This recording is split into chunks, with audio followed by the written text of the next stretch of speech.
Marcos, capítulo 5, do verso 1 ao verso 20. Quero que você preste muita atenção nessa leitura daquilo que Deus tem falado ao nosso coração. Amém? Amém? Jesus e os discípulos chegaram à outra margem do mar, a terra dos Gerasenos. Ao desembarcar, logo um homem possuído de espírito imundo veio dos túmulos ao encontro de Jesus. Esse homem vivia nos túmulos e ninguém podia prendê-lo, nem mesmo com correntes. Porque, tendo sido muitas vezes preso com correntes e cadeias, as cadeias foram quebradas por ele e as correntes foram despedaçadas e ninguém conseguia dominá-lo. Andava sempre de noite e de dia, gritando por entre os túmulos e pelos montes, ferindo-se com pedras. Quando de longe viu Jesus, correu e prostrou-se diante dele, gritando em alta voz: "O que você quer comigo, Jesus, Filho do Deus Altíssimo? Por Deus, peço-lhe que não me atormente." Ele disse isso porque Jesus tinha dito a ele: "Espírito imundo, sai desse homem." Então Jesus lhe perguntou: "Qual é o seu nome?" E ele respondeu: "Legião é o meu nome, porque somos muitos." E pediu-lhe com insistência que não os mandasse para fora do país. Ora, uma grande manada, ou seja, vara de porcos, estava pastando ali pelo monte. E os espíritos imundos pediram a Jesus: "Mande-nos para os porcos, para que entremos neles." E Jesus o permitiu. Então, saindo os espíritos imundos, entraram nos porcos, e a vara, que era cerca de 2.000, precipitou-se despenhadeiro abaixo para dentro do mar, onde se afogaram. Os que tratavam dos porcos fugiram e foram anunciá-lo na cidade, pelos campos. Então o povo saiu para ver o que tinha acontecido. Aproximando-se de Jesus, viram o endemoniado, o que antes estava dominado pela legião, assentado, vestido, em perfeito juízo, e temeram. Os que haviam presenciado os fatos contaram-lhe o que tinha acontecido ao endemoniado e também falaram a respeito dos porcos. E começaram a pedir com insistência que Jesus se retirasse da terra deles.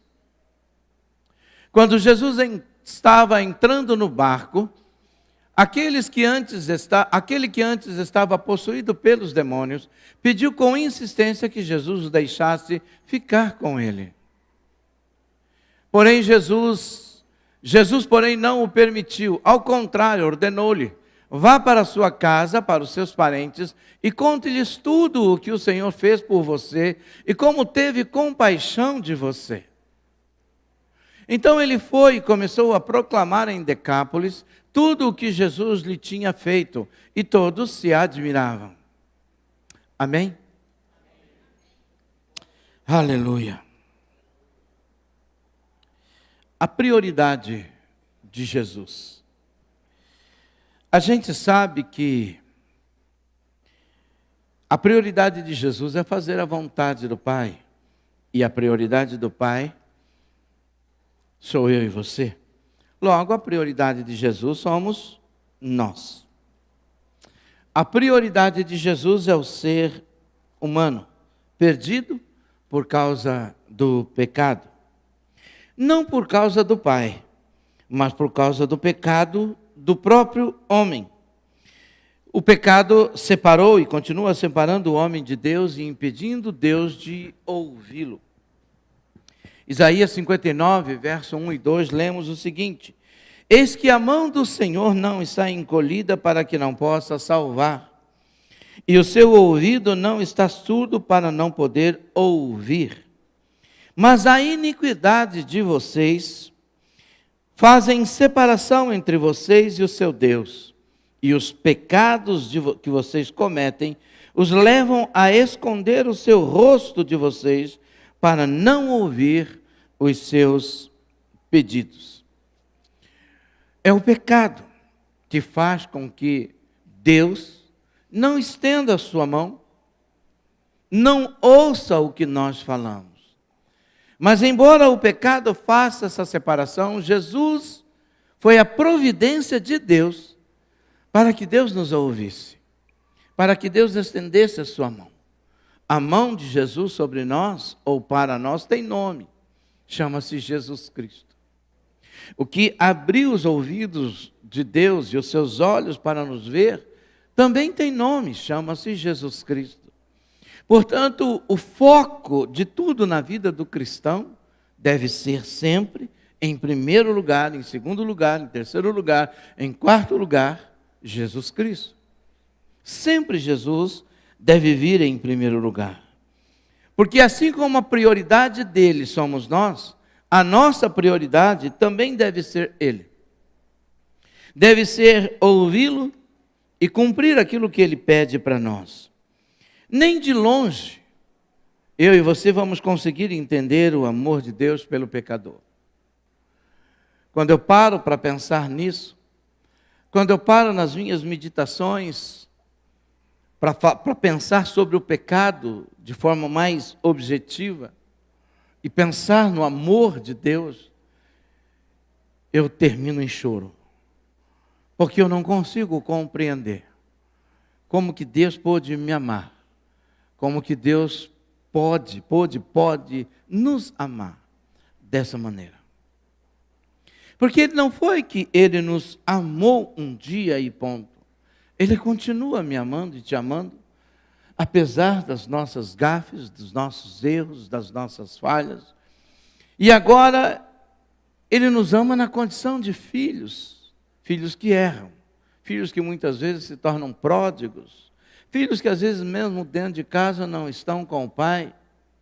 Ele continua nos amando, com uma paciência e com uma tolerância conosco, não com os nossos erros, mas conosco, que não dá para sondar, não dá para medir. As misericórdias dele são as razões de nós não sermos consumidos. Óbvio que isso não nos habilita a pecar, mas a gente deveria ter vergonha de pecar, pelo imenso amor dele, pela imensa graça dele, pelo imenso cuidado dele. Os nossos erros deviam gerar em nós um constrangimento profundo, uma vergonha profunda, porque alguém que nos ama tanto, a gente ainda fere com aquilo que nós falamos, com aquilo que nós pensamos, com aquilo que nós sentimos. E Ele continua nos amando. O amor dele é tão grande que Ele insiste ainda em revelar sua vontade, em revelar seu amor diariamente e as suas misericórdias sendo renovadas a cada manhã sobre nós. Jesus sempre teve no seu foco a salvação e a libertação do pecador, tanto que ele veio buscar e salvar o ferido pelo pecado. Sempre olhou para a dor da alma humana, das correntes que prendem o ser humano, o pecador, nos mais diversos tipos de prisão, de cativeiros, de cadeias espirituais, sempre com a intenção de libertar, de salvar o homem do poder mortal do pecado e torná-lo livre. Entender isso não é coisa para a ciência. E também não é coisa para mim e para você, se nós não atentarmos para os olhos ou pelos olhos da fé. Foi isso e é isso que a gente vê, dentre tantas histórias, com o jovem gadareno, atormentado dia e noite pelo poder das trevas. O local, o jardim que ele passeava era o cemitério, pelos túmulos. À noite, correntes não podiam prendê-los, cadeias não conseguiam segurá-lo. Dentro dele tinha uma legião de demônios. Jesus chega naquela cidade, ou naquele vilarejo, e encontra, entre aspas, parece que está tudo normal, para todos ali tudo está normal. Mas ali havia um atormentado, ali havia um jovem que não tinha sossego, ali havia um jovem que se tornara casa de demônios, pior do que um cemitério, porque era casa de demônios, que atormentava, que o consumia, que o feria, que o jogava no fogo, que fazia com que ele se dilacerasse. Mas Jesus olha para aquele jovem, Jesus olha com outro olhar. Jesus olha com um olhar que talvez eu e você não olhássemos, porque nós somos tão acostumados com o defeito do outro, com a desgraça do outro, com o mal que o outro enfrenta, com a doença do outro, que parece que compaixão é uma coisa do passado. A gente aprendeu a conviver no meio da dor do outro como se fosse normal, porque é ele, porque é o outro, porque é daquela cidade. Foi lá que o caos caiu, foi lá que a água destruiu, que matou 2.000, foi lá no Marrocos que o terremoto matou tanta gente. A gente perdeu o senso de compaixão com o próximo. A dor do outro não nos incomoda. A gente chora quando é parente perto, próximo, quando é um amigo, mas quando é alguém distante, a gente não lamenta mais, porque os nossos sentimentos são aflorados nos vínculos mais próximos. Nós não olhamos para o moribundo com compaixão. Às vezes a gente olha para ele até pensando que ele é um desafortunado. Mas a gente esquece que ele vive no mesmo mundo caído que o nosso. E que nós sofremos por nossa culpa. Quando Adão e Eva pecaram, Deus lançou as consequências do pecado sobre Adão, sobre Eva, mas ele disse algo muito forte ali: maldito é a terra por sua causa. Ele não disse que a terra se tornou maldita por causa de Satanás. Ele não disse que a terra se tornara maldita por causa de A, B ou C. Ele disse: por causa de vocês a terra se tornou maldita. Vocês trouxeram morte para a terra. Vocês trouxeram desgraça para a terra. Vocês fizeram isso. E agora vocês vão ver a terra gerar espinhos, abrolhos. Vocês vão comer do suor do seu rosto. Vocês vão ter enfermidade. Para a mulher ele disse: a dor do seu parto, da sua conceição, vai multiplicar. Mas não foi Deus quem colocou isso. E nós não podemos culpar, e aqui eu não sou advogado desse miserável, nós não podemos culpar Satanás, porque Deus falou: não coma, não faça isso, não faça isso. No dia em que vocês comerem, vocês vão morrer, vocês vão ser. E Deus não amaldiçoou o homem, Deus amaldiçoou a terra. Por isso o homem não é um ser maldito, mas a terra é. E uma pessoa que vive num ambiente amaldiçoado, come do fruto que a maldição gera. Morte, dor, gemido. Mas que bom que Deus, lá em Adão e Eva, já providenciou um escape. Preparou para eles couro de animais para fazer as vestes. Isso significa que Deus sacrificou um animal que cobriu o pecado deles. E aqui é uma conjectura minha, uma dedução por causa do couro dos animais. Ali Deus já providenciou um escape, mas eles tiveram que deixar o Éden. Isso significa deixar o lugar que havia preparado. E de lá para cá, eu não sei quantos milhares e milhões de anos, porque por mais que a ciência fale, a gente não consegue ter uma palavra concreta sobre o tempo. O homem só faz uma coisa: se afastar de Deus, achando que está se aproximando dele. A busca do homem é encontrar Deus, mas não consegue. Foi por isso que Deus veio ao nosso encontro. Como aconteceu, por exemplo, no Egito. Deus desceu, Deus foi até o homem. Deus veio até nós através de Jesus. E agora, entender isso. A gente só pode entender ao olhar a situação das pessoas. E quando Jesus entra em Gadara, ele vê uma situação que incomodou ele. Porque a prioridade de Jesus são pessoas, é gente. Quando a nossa prioridade é gente, a gente olha para elas de uma outra maneira. A religião, ela nos engana, a religião mente para nós. E quando eu olho para a história de Jesus, de um momento em que Jesus viveu ali em Gadara, eu tiro alguns ensinamentos. A primeira coisa que eu aprendo com Jesus é que uma vida para Ele importa muito mais do que bens terrenos. Uma vida para Jesus vale mais do que o mundo inteiro. Vale mais do que tudo.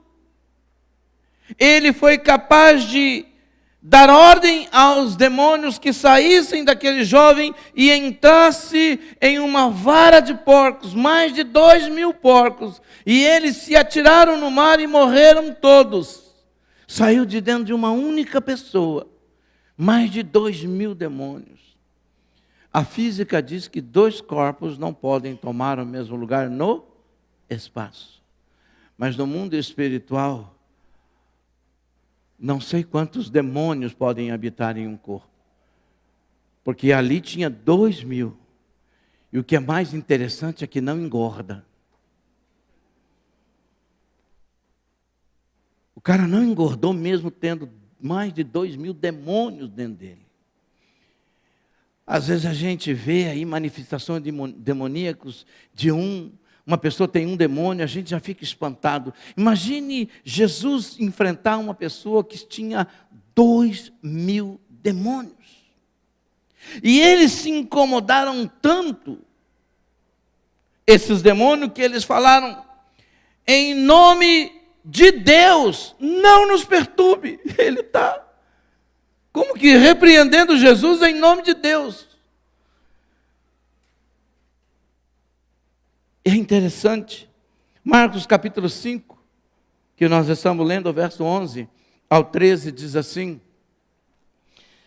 ora, uma grande vara de porcos, aqui na tradução está manadas de porcos, estava pastando ali pelo monte. E os espíritos imundos pediram a Jesus: mande-nos para os porcos para que entremos neles.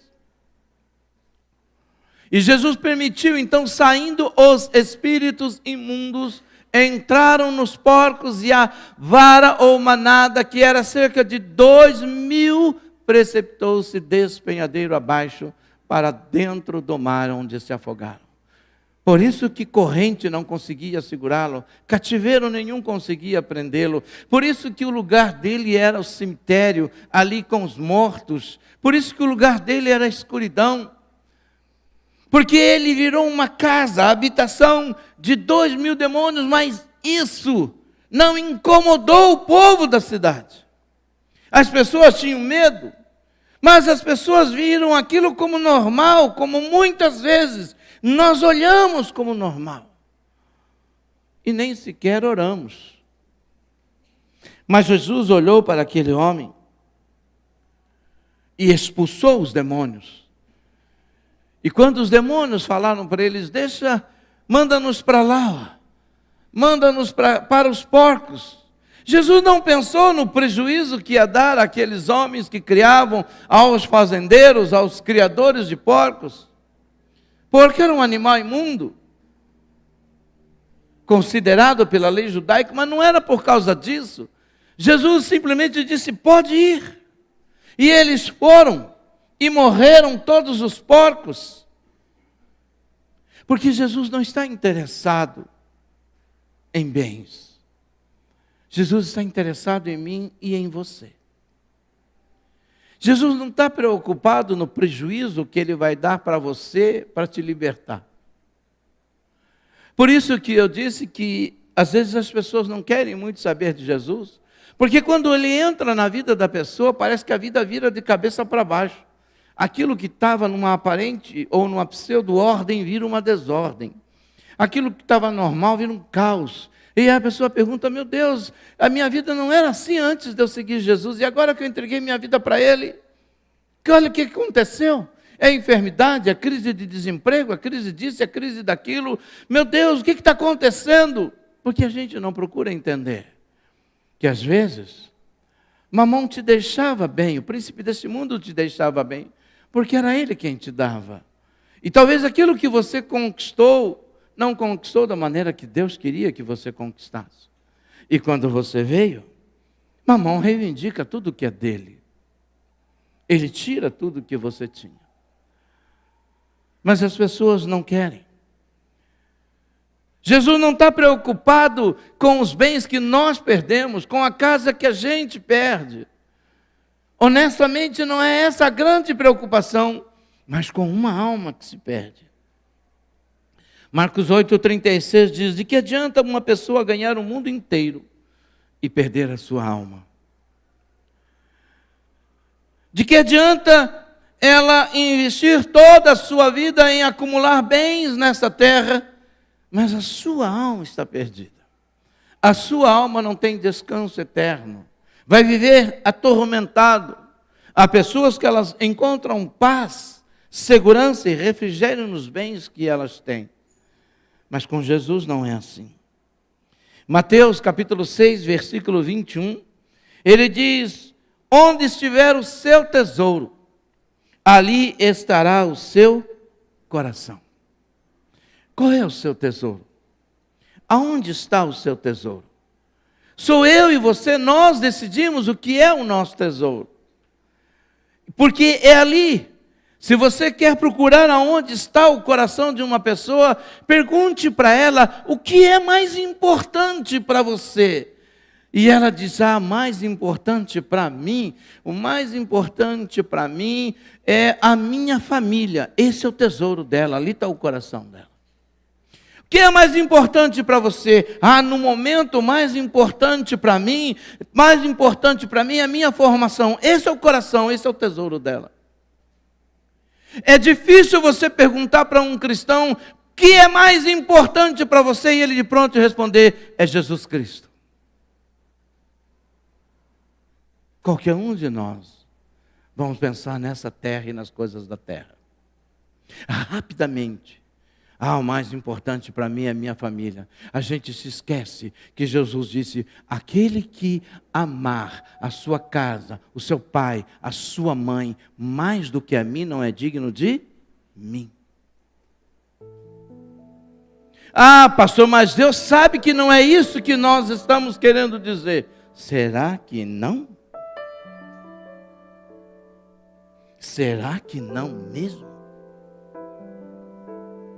Pare para pensar se não é isso. Aonde está o seu tesouro, ali está o seu coração.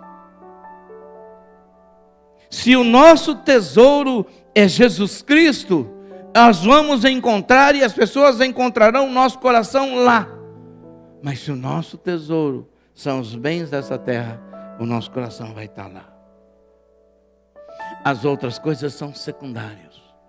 E é por isso que quando nós pegamos o mandamento que o Senhor nos ensinou, Ele diz que eu tenho que amar a Ele sobre todas as coisas, com todas as minhas forças, com tudo. Mas a gente costuma sempre dar um jeitinho. Deus sabe que não é assim. Não, Deus sabe que é assim. Deus sabe que é assim.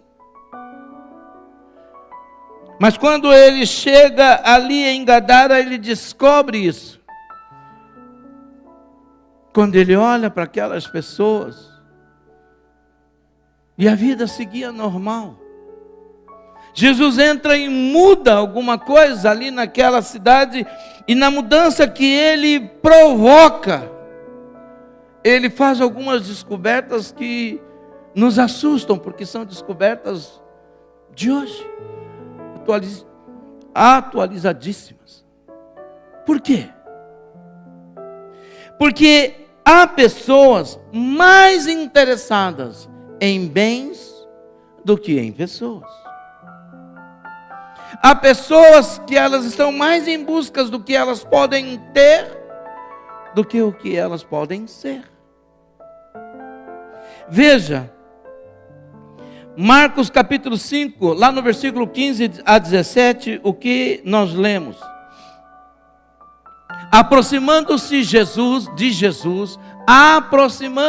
Jesus, viram o endemoniado, o que antes estava dominado pela legião, assentado, vestido e em perfeito juízo, e temeram.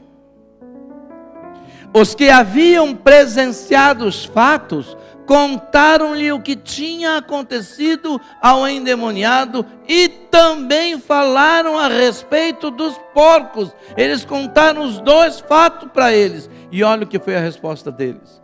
E eles começaram a pedir com insistência que Jesus se retirasse da terra deles. Sinais não fazem as pessoas crerem em Jesus. Sinais não fazem as pessoas se apaixonarem por Jesus. Porque o sinal que se faz no outro não é o mesmo sinal que impacta a minha vida. É por isso que nós temos que crer nele e nos apaixonar por ele pela fé, não pelos sinais. Esses homens não ficaram admirados com os jovens, mas de repente eles falaram: mas e o nosso prejuízo? Eu falei hoje de manhã, você já pensou se Deus levantasse, e permitisse que nós vivêssemos um momento como esse, e saísse daqui, e de repente o demônio falasse assim: Jesus, falando com Jesus, óbvio, né? Jesus, o senhor nos permite que a gente vá para os carros? Ele falou: vai. E vocês começassem a ver carros explodindo, o carro virando, os carros tudo pegando fogo, os carros sendo destruídos, você aqui dentro: meu Deus, o meu carnê, o meu financiamento. Ninguém mais voltava nessa igreja. Eu fui na igreja, eu lá tenho a ver se o cara estava possesso, o cara acabou com o meu carro. Mas que bom que aqui ninguém é assim, graças a Deus. Aqui ninguém é assim. Por quê?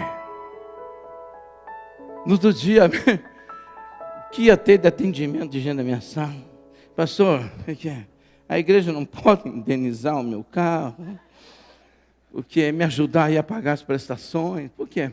Porque, pastor, sinceramente, eu amo Jesus, mas eu não tenho nada a ver com o demoniado.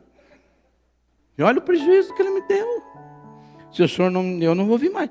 Ou então, pastor, durante os próximos 6 meses ou 2 anos, eu não vou dar mais o dízimo para recuperar o dinheiro. Por quê? Porque há pessoas que elas estão mais interessadas em bens. Por que muitos empresários não querem saber de Jesus? Porque quando Jesus entra na vida deles, tem que parar de sonegar. Por que muitas famílias não querem que Jesus entre na vida deles? Porque eles têm que parar de fazer coisa errada. Ou pelo menos deveriam, né?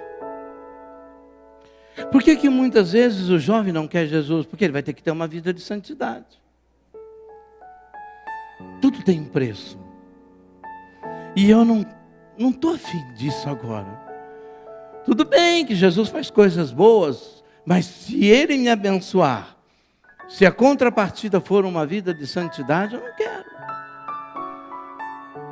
Eu não quero ter que falar: esse país é muito imposto, se eu for pagar tudo. Por que tem crente que não gosta? Tem pessoas que não gostam de se tornar crente, porque se for fazer uma declaração de IR, bicho. Por quê?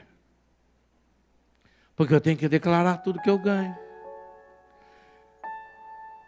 Eu já ouvi gente falar para mim, pastor, se eu for declarar tudo que eu ganho, eu não vou viver.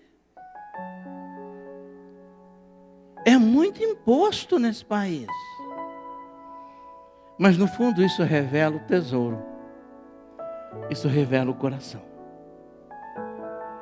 E Jesus, ele é tão maravilhoso que ele sabe disso. O mundo se tornou materialista, sim, isso é um fato.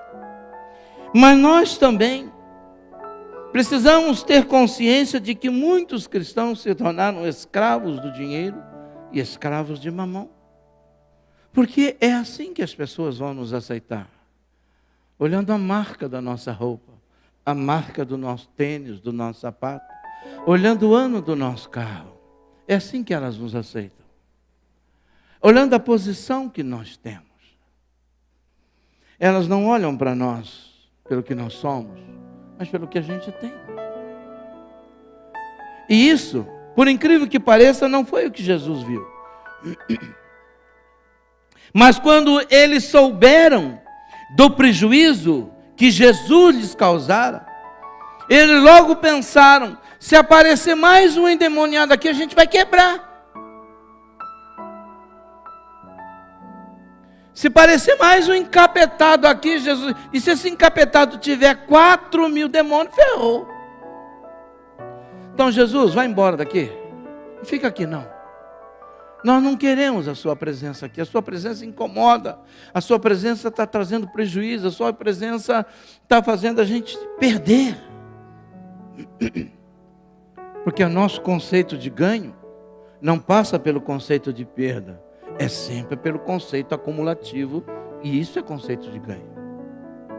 Ninguém pensa que às vezes perdendo é que nós ganhamos. Sabe, para Jesus, pessoas importam. E para nós, como discípulos de Cristo, pessoas deveriam importar também. Nascemos para viver e abençoar uns aos outros. Mas a gente está preso num fio de cabelo de mamão. E é como amarrar um cachorro ou um elefante numa corrente de salsicha. Ele não sai dali. Por que o senhor está falando isso? Porque é assim que a igreja está vivendo ultimamente.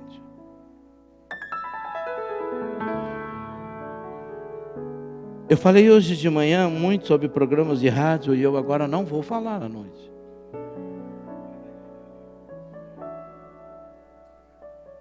Porque é uma realidade, mas você sabe. Então procure ver o que foi que o pastor falou sobre o programa de rádio. Não é porque eu tenho medo de falar, não. Porque eu acho que é dar ibope demais para pastores que, infelizmente, eu lembro que uma vez, acho que o Felipe estava comigo, nós estávamos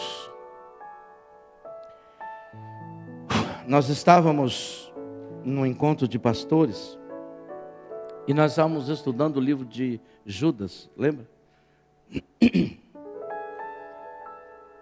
E nesse livro de Judas, ou na carta de Judas, fala muito sobre os falsos profetas, falsos pastores, como que a igreja, né? Apesar de um capítulo só, ele trata com muita força, e nós estávamos falando sobre isso. E os pastores estavam conversando.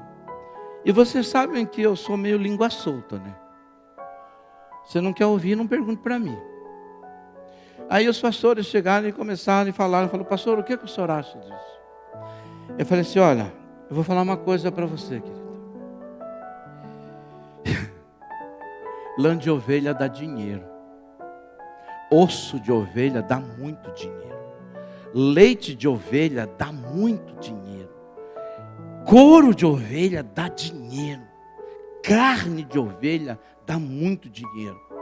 Nós só precisamos entender que as ovelhas não são nossas. Os pastores olharam para a minha cara Falou assim: quem mandou vocês darem a palavra para ele? Foi, Felipe? Mais ou menos isso? Nós precisamos entender que ovelha dá dinheiro, mas as ovelhas não são nossas. Nós somos apenas cuidadores das ovelhas.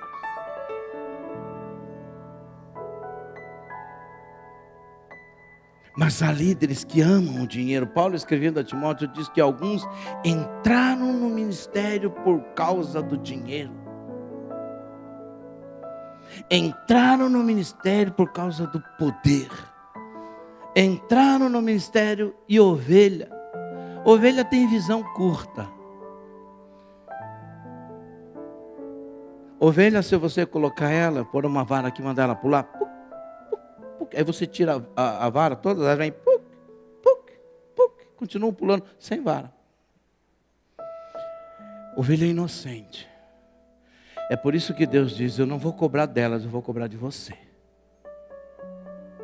Ai, pastores, ai, líderes, ai de vocês. Isso é muito sério.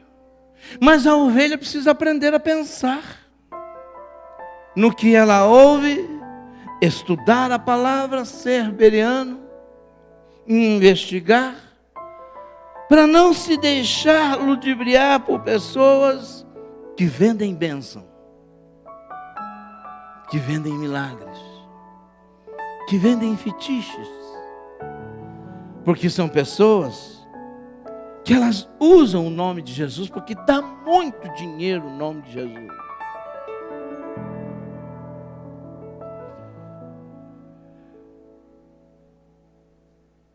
Eu já fui chamado de bobo.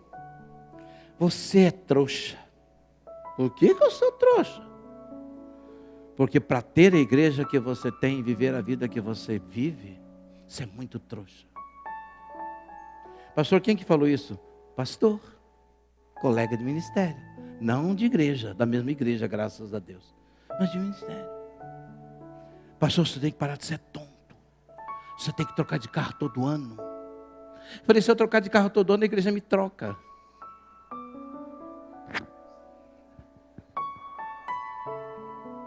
Sabe por quê? Porque ovelha dá, fala aí, ovelha dá dinheiro. Lã de ovelha dá, osso de ovelha dá, carne de ovelha dá.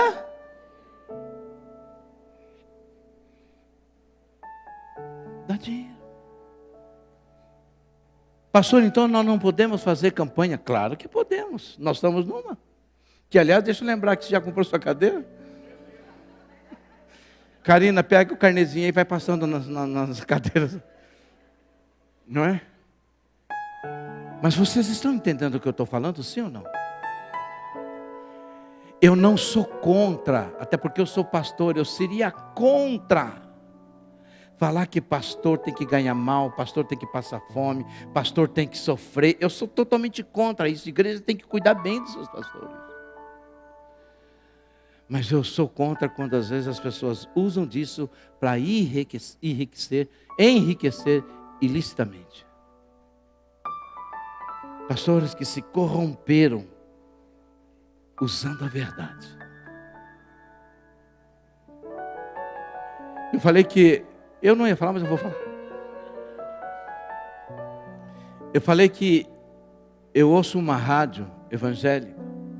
De cada 10 programas, 8 é só pedindo dinheiro. Você agora vai depositar R$100,02.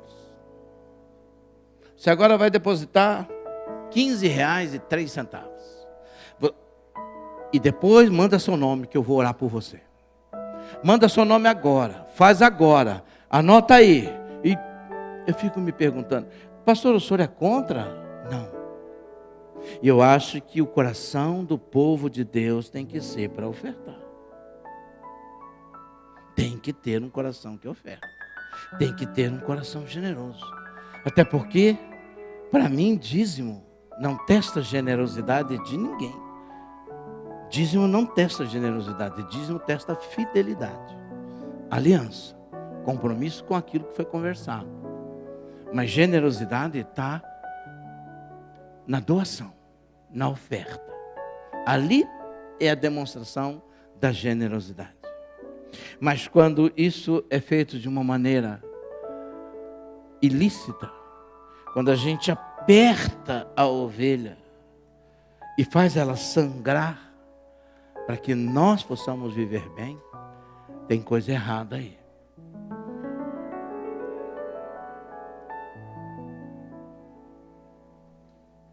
Quando a gente expulsa um demônio e depois levanta uma oferta para receber. Eu já participei de culto em que numa noite o pastor levou 150 mil reais e não deixou um centavo para a igreja.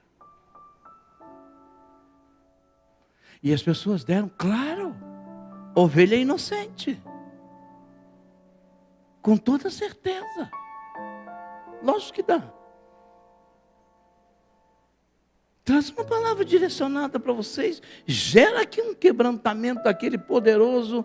Vocês são capazes de tirar a roupa do corpo e trazer aqui em cima. Mas quando o pastor de vocês pede, eu quero que vocês tenham consciência do que vocês estão fazendo. Que não é para mim, é para o Senhor. Quem está me entendendo? Nós precisamos entender isso. Há pessoas que estão mais interessadas no lucro que a ovelha dá do que na própria ovelha. E por último, há pessoas que, apesar dos sinais, aqui eu vou ser repetitivo, não querem saber de Jesus. É o versículo 17. Então, começaram a pedir com insistência que Jesus se retirasse do meio de 17. Que Jesus se retirasse do meio deles. Começaram a pedir com insistência que Jesus se retirasse da terra deles. A única pessoa que entendeu o que Jesus fez foi o próprio abençoado, que ele procurou Jesus e disse: eu quero ir contigo. E Jesus disse: não. Volta para casa, fala lá na sua casa o que o Senhor fez com você, fala para os seus amigos, e diz o texto que ele foi e começou a anunciar em Decápolis, e todos começaram a se admirar do que viram. Foi o único que fez isso. Em Marcos capítulo 6, versículos 5 e 6, nós lemos que Jesus em Nazaré não pôde fazer ali nenhum milagre, a não ser curar uns poucos doentes, impondo-lhe as mãos. E olha o que diz o versículo: e admirava-se da incredulidade deles. E Jesus percorria as aldeias vizinhas. Você sabe o que é uma incredulidade que chamava Jesus para um ponto? Ele ficou admirado das pessoas verem o que Jesus estava fazendo e eles não conseguiram crer. Tem gente que fala para mim assim: pastor, se eu vivesse no tempo de Jesus, eu ia beijar o cabelo dele, o pé dele, a mão dele, eu ia viver beijando Jesus. Ia nada.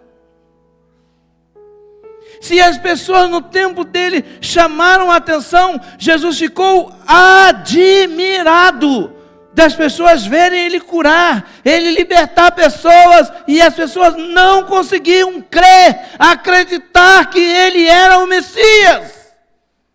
Você acha que você vendo, você vai crer? É por isso que a Bíblia diz: estes sinais seguirão os que? Ninguém crê para ver. Aliás, ninguém vê para crer. Primeiro se crê para depois ver. E diz que ele não pôde fazer ali senão uns poucos milagres. E ele saiu. Os seus irmãos falaram assim: olha, quem faz o que você faz não pode ficar aqui. Vai para as outras cidades. Vai. Deixa as pessoas, porque nem os irmãos acreditavam nele. É por isso, amado, que a nossa fé, ela não pode depender de sinais. Não estou dizendo que Deus não vai fazer sinais, que Deus não faz sinais. Você quer ver um sinal que Deus faz maravilhoso? Quando você de manhã, depois de uma noite roncando, babando, dormindo, abre o olho. Esse é um sinal. A vida está sobre você. Quando você faz assim, embora poluído, e você pode respirar, você fala, isso é sinal. É sinal de que a vida está em mim. De que a vida flui em mim. E sabe qual é um outro sinal? É você poder deitar com a segurança de que se você não acordar mais dessa terra, você abre os olhos na eternidade com o Senhor. Mas isso não pode ser aceito através de sinais. Isso só pode ser aceito pela fé. Porque nós somos salvos pela graça, mas essa graça só pode ser aceita através da fé. Não tem outra forma. Por isso eu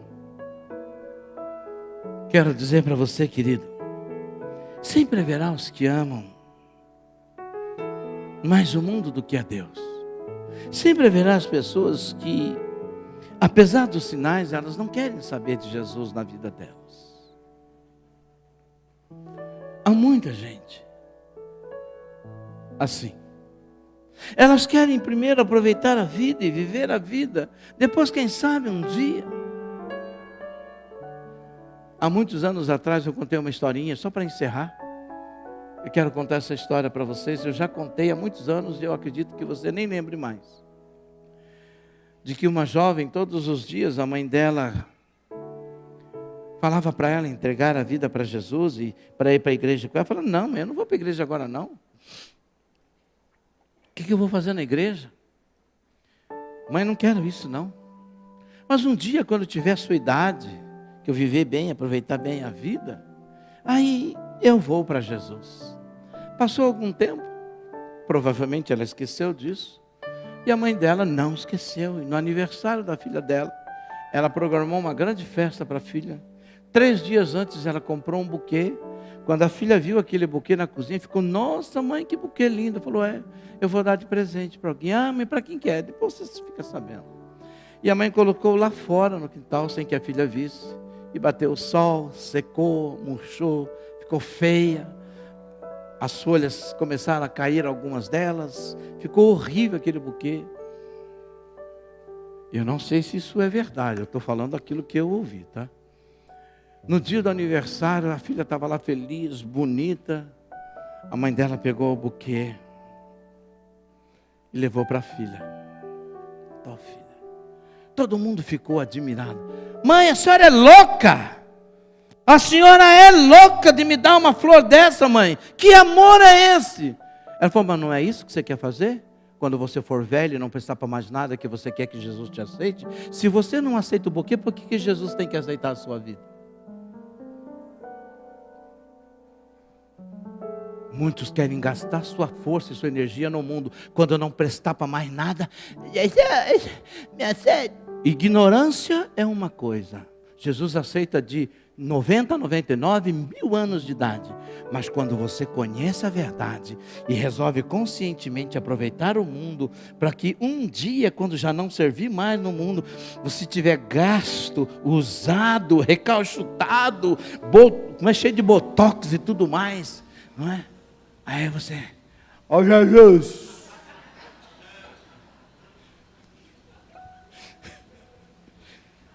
me recebe, Jesus, todo destroçado, não é? Mas o senhor acha que Jesus não vai me receber? Vai, porque Ele te ama, Ele vai te receber. A minha pergunta é, você vai chegar até lá? Cabe a você saber se você pode responder essa pergunta ou não. Pastor, o senhor está querendo dizer que se eu chegar desse jeito, Ele vai me receber? Vai. Eu tenho certeza absoluta no Deus que eu sirvo, que eu adoro, Ele vai te receber. Mas a pergunta não é essa. A pergunta é, você vai chegar até lá?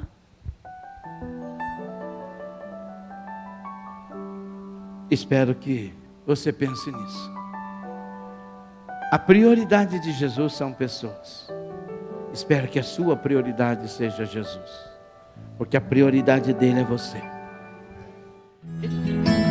Olá, meus queridos! Eu quero agradecer a todos por estarem conosco nos nossos cultos online, mas eu quero lhe fazer um convite muito especial para que você esteja conosco nos cultos presenciais, aqui na Avenida Cruzeiro do Sul 360, e eu tenho certeza que você vai amar estar com os irmãos, conversar, se relacionar. Eu garanto para você que é um momento muito especial de comunhão, de palavra, de louvor, de adoração ao nosso querido Deus. E eu quero também lembrar a todos a nossa quinta profética, que tem sido assim, gente, não tenho palavras para dizer o que é a quinta profética. Venha para você experimentar, porque é bom demais, é tudo de bom a quinta profética. E você também pode nos acompanhar aí nas mídias, nas redes sociais, e eu tenho certeza que você vai encontrar algo que vai lhe agradar, que vai lhe abençoar, que vai te trazer um novo alento para a sua vida. Então venha conosco participar dos cultos, porque, gente, é muito bom, é bom demais. Deus os abençoe. Um beijo para todos.